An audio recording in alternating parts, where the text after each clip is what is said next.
Penn State head coach James Franklin spoke with the media today. A hot start to the 2022 season. I'm your host, Thomas Frank Carr. The BWI Daily Edition coming to you right now. Let's get into it.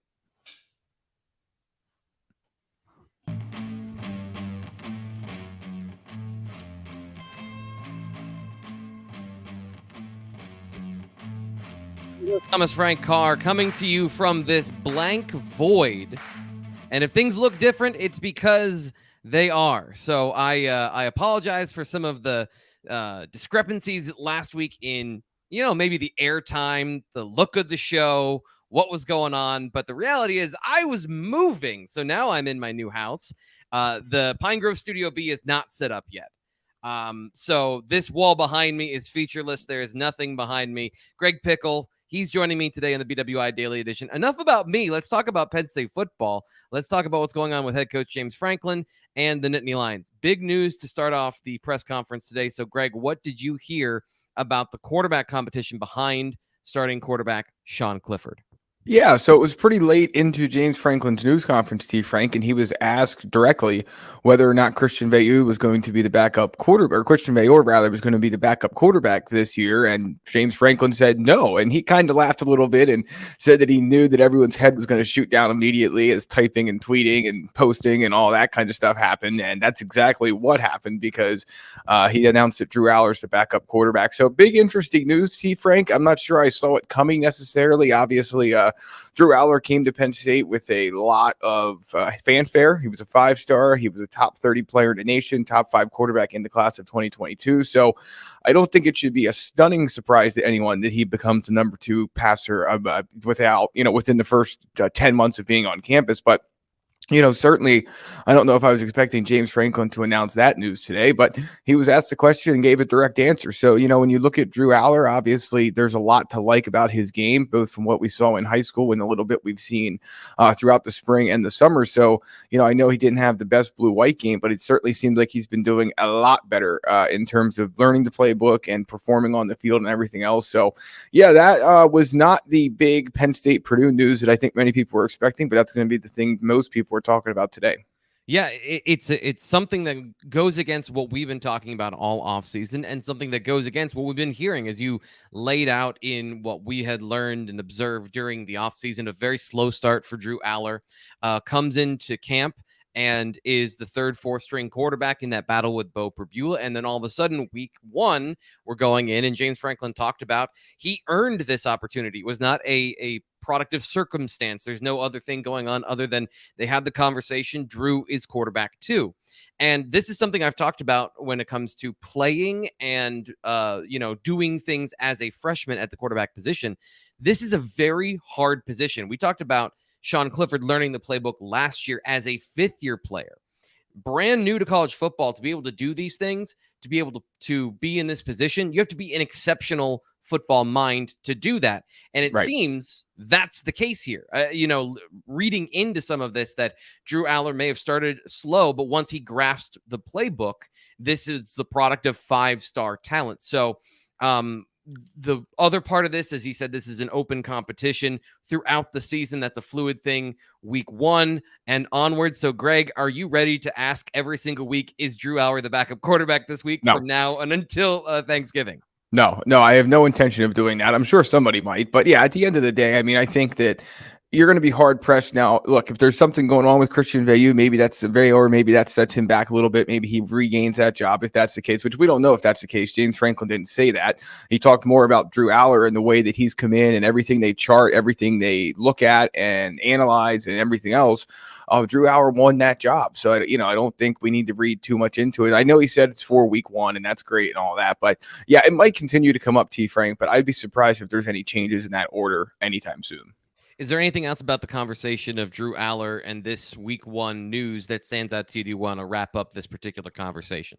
Yeah, I just think that, obviously it goes to show that what we see in the blue-white game is not always representative of what we're going to see come the fall. And that's because things change. Players look better, they perform better, or they perform worse, So I just think at this point, T. Frank, he's won the job and it's his until he loses it or someone takes it from him. Yeah, we're going to pause quickly here for a new sponsor, new partner here on the BWI Daily Edition. That is Rogue Shop. Rogue Shop is an online leader in CBD and THC sales. So we're super excited to be partnering with Rogue Shop. You can check them out at rogueshop.com. I've actually pulled up their website here so you can see what it's like, and you can see kind of some of the products that they have. They sent some stuff for us to try. And Greg, I know in this job, like people love this job. You and I love what we do. That does not mean that it is easy or that it is without stress. And for me, I always say it doesn't matter what you do. If you make it hard, it's hard. And I make this job hard on myself. I go hard day to night. And sometimes I have a hard time going to sleep. I have a hard time with stress and all of those things. So they sent me some of their products, their Delta 9 gummies, which I'm going to pull up here for you. They are excellent for stress relief and for sleep. So if you or somebody in your life, and this is something that they're really big about, Richard and his wife Shar are really big about helping people through traditional medicines and THC, CBD, cannabis, a traditional medicine. They want to make sure that you can get the help that you need. And if you have pain, if you have a hard time sleeping like me, these things will help you, and they have helped me get a better night's sleep when I need to be rested and ready to go so that I don't start saying James Franklin, or whatever I did to start the show today. So if you want to check out rogueshop.com, you can see it here. You can see some of the products that they have, but they are all about the holistic natural healing process. They're all about helping people and changing their lives and being able to do that through medicine. Once again, rogueshop.com. And if you see the promo code here that I'm going to pull up for you, BWI is the promo code. So if you check out rogueshop.com and use the promo code BWI, that helps the channel out and that helps out them. So check them out.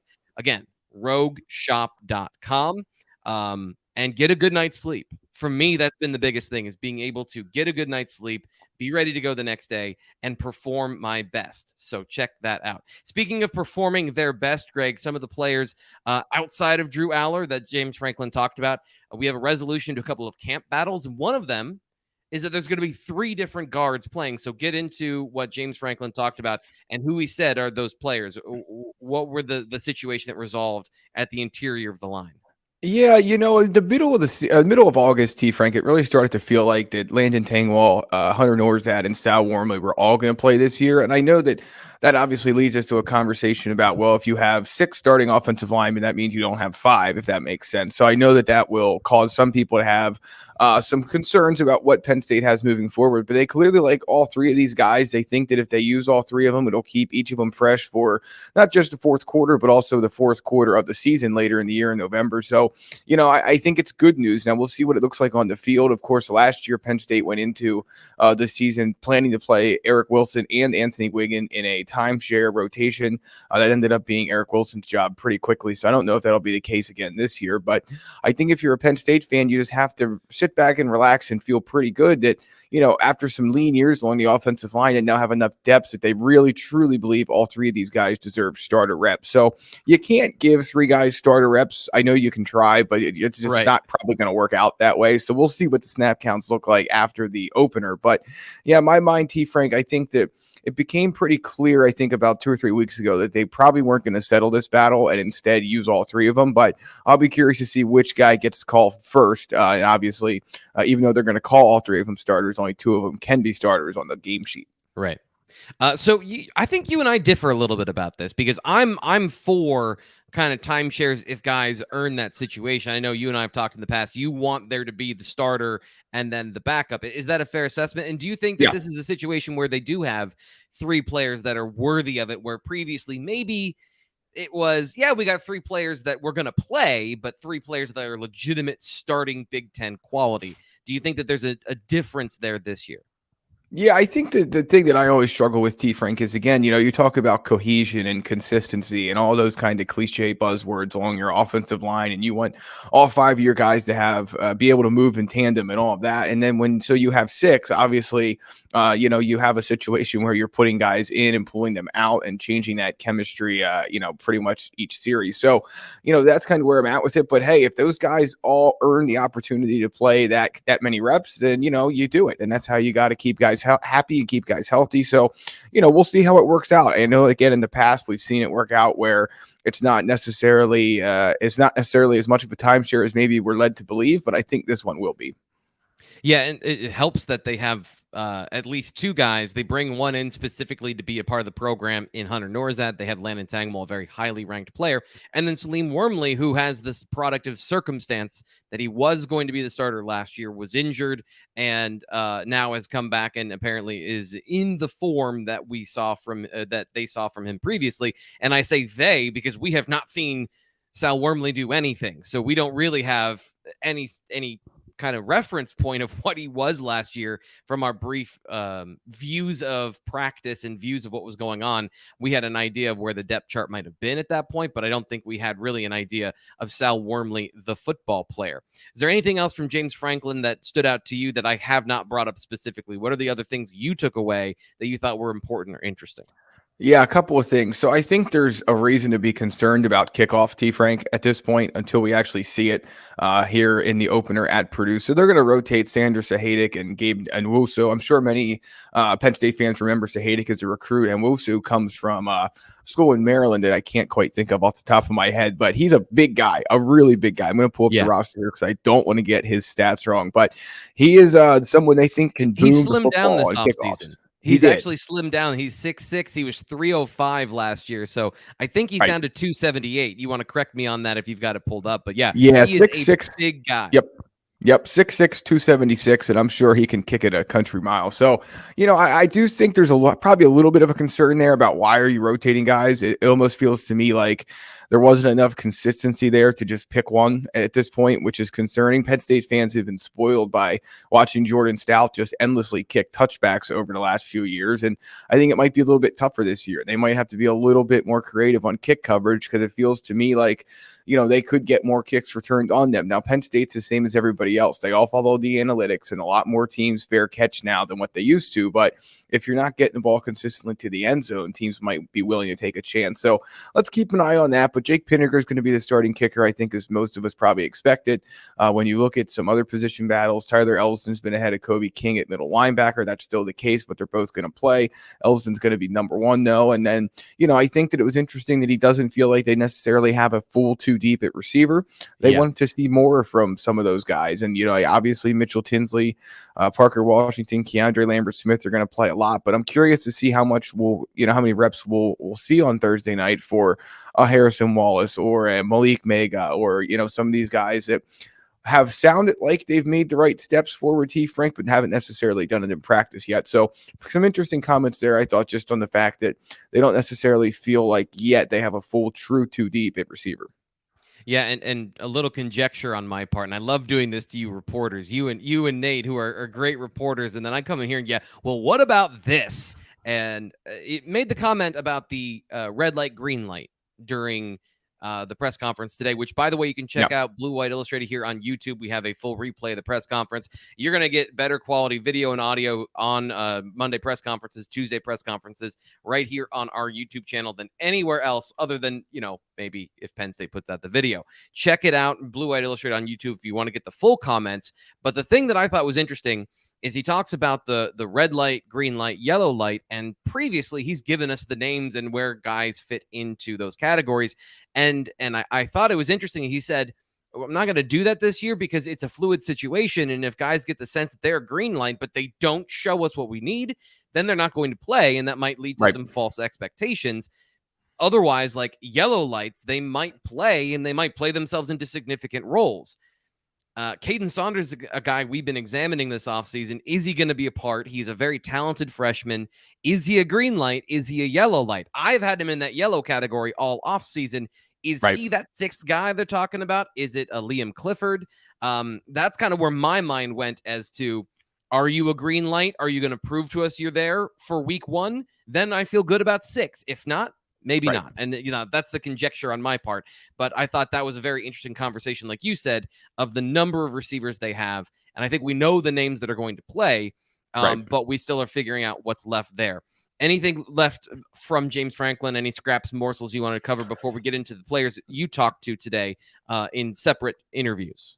Yeah, I think at this point, T. Frank, we've pretty much covered a lot of it. Obviously we heard more about, I think it was interesting that Katron Allen was a player that I think he said was the most surprising player in camp in a Yeah. good way. It sounds like that you're going to see a lot of those two, Nick Singleton, Katron Allen. It wouldn't be a daily edition. It wouldn't be a James Franklin news conference without bringing up those guys. So, I think he kind of tipped his hand a bit that Devin Ford's probably going to be one of the kick returners this year. He's going to have a role in special teams, and obviously Kevon Lee is going to lead that running back room as well. So that was interesting. But all told, we heard a lot about Purdue and a lot of things that we expected to hear about how the offense is going to try and just stretch Penn State's defense deep, and they're going to have to be ready to handle that. So, I think that covers most of it, T. Frank. Yeah, and if we'll have a full pregame breakdown, Blue White Illustrated, the BWI Daily Edition, because the game is at 8 o'clock and the BWI Daily goes live at 7 p.m., airing on YouTube. We're going to have a pregame show on Thursday, so 7 p.m., we're going to be breaking down the offense, defense, get into position groups, all that good stuff. Greg's coming back for our official pregame and Purdue preview Thursday at 7 p.m. Make sure you are here for that leading into the game. But before then, you talked to some of the players this morning in their press conference, press availabilities. Who stood out to you? What are the things that you took away from those players? And also, who were they? Who did you talk to?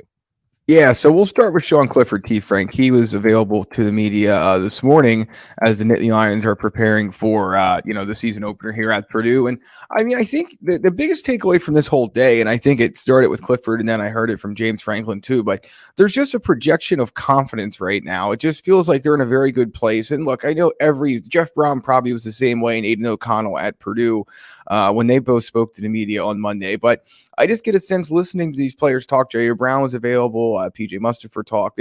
There's a very strong confidence among this group, and it's not a cockiness, but I think they're ready to show everyone who may have been doubting them or wasn't happy with last season or stuff like that, what they're capable of. I just get the sense that, James Franklin keeps saying that we can talk about, I'm paraphrasing here, but, we can keep talking about it, but at the end of the day, we just have to go out and do it. And I get the sense from the players, T. Frank, that they really want to go out and do it. So, ultimately, it's going to be what they put on the field and put on tape, on Thursday. But, that was the one, and this is the only day that they'll talk this week prior to kickoff. But that's just the sense I get. I think they came through camp very well. Sean Clifford, I think, was talking about some of the ways that him and Mike Yurcich are working together differently in year two compared to year one. So, they're all saying the right things, but at the end of the day, T. Frank, we've been talking and talking and talking and talking and talking. So have they for months, and it's time to just go and do it. There's not a whole lot left to say at this point, and there's a whole lot to do. Penn State has to prove it on the road again. Obviously, another Big Ten opener on the road. They're prepared for that, and we'll see how this one plays out. But I would say at this point, certainly saying all the right things, doing all the right things. So it was an interesting day for Penn State football fans. Head coach James Franklin names Drew Allar over Christian Veilleux as the backup quarterback heading into week one. Once again, check out that press conference at Blue White Illustrated on YouTube. All kinds of interesting things. And that's, you talk about talking and talking and talking. It's what we've done all off season. Only a couple more days, Greg, and then we get to actually see something and then have some facts to discuss. I'm excited for that. And I'm excited to hear what comes out of that. And what's coming up for you on the site before we get out of here? What are you talking about today? Where do you have at bluewhiteillustrated.com? Yeah, it's preview week, right? So we're getting into all the good stuff, taking a closer look at Purdue. We'll have picks and predictions later this week. We'll also have, obviously, any recruiting news that comes up from Ryan Snyder. I know you're going to have some looks at the game, I'm sure, T-Frank, as well. So it'll be a one-stop shop. I can't really think of a better way to spend $1 and join us for a year and get ready for Penn State Purdue. The season's here, T-Frank, and we'll have it covered from every angle. Absolutely. And he mentioned $1 to sign up. Blue White Illustrated is 12 months of access for $1. We're in the season. So if you want insider content, you want to get our special notebooks, you want to get our film analysis, you want to get our recruiting news, it's $1 for 12 months of access. So by this time next year, when we're heading into whomever is the starting quarterback after Sean Clifford, you'll have seen it coming for days and days and days. But that'll do it today for the BWI Daily Edition. I will get my mic stand back, and there will be something behind me by the next time we talk. Although, no, I should not promise anything because Greg knows he bought a house. And if you've bought a house before, there's 1,000 I was things just going to say, T-Frank, Yeah, I was just gonna say, I'm not sure you want to do that. Yeah, you took the words right out of my mouth. Yes. I always overpromise because I'm just so excited about what's going on here on the show. But that'll do it today. I'm your host, Thomas Frank Carr. The recruiting show coming up tomorrow with Greg and Ryan. They're back. Jameel Lyons highlights are up on the YouTube channel, so check that out. And of course, if you're listening on our podcast, thanks for being one of the 13,000 people in the last month that has downloaded. Just in the last month, our numbers are phenomenal. We're doing great. We're phenomenal, Greg. So check it out, Blue White Illustrated, wherever you get your podcasts. I am going to let you go. Thank you so much. Talk to you tomorrow.